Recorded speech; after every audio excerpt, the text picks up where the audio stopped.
सब लोग खैरियत से होंगे, मैं भी अच्छी हूँ। और आप लोगों को ये आई मेकअप कैसा लगा प्लीज़ आप लोग कमेंट करके ज़रूर बताना। और आप लोग मेरे चैनल पे नहीं आए तो मेरे चैनल को सब्सक्राइब ज़रूर करना।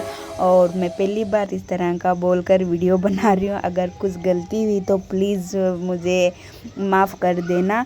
और आप लोगों को कुछ भी आई मेकअप में प्रॉब्लम हो रही तो आप लोग प्लीज़ मुझे कमेंट करके बता दीजिए कि आप लोगों को कहाँ पर प्रॉब्लम हो रही है। और ये ब्राइडल आई मेकअप बहुत अच्छा लगता है, आप लोग एक बार इसको ट्राई ज़रूर करना।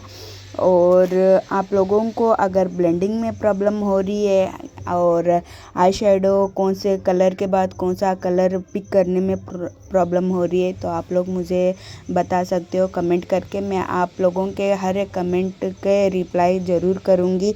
और प्लीज़ आप लोग मेरे चैनल को सपोर्ट करो और मैं बोल कर वीडियो बनाऊं, आप लोग मुझे ज़रूर बताना, क्योंकि मेरे को ऐसा लगता है अगर मैं कुछ गलत बोल रही हूँ तो प्लीज़ मुझे माफ़ कर दीजिए। तो मेरे चैनल पे आप लोगों को बहुत टाइम निकाल कर मेरे वीडियो देखने के लिए दिल से शुक्रिया।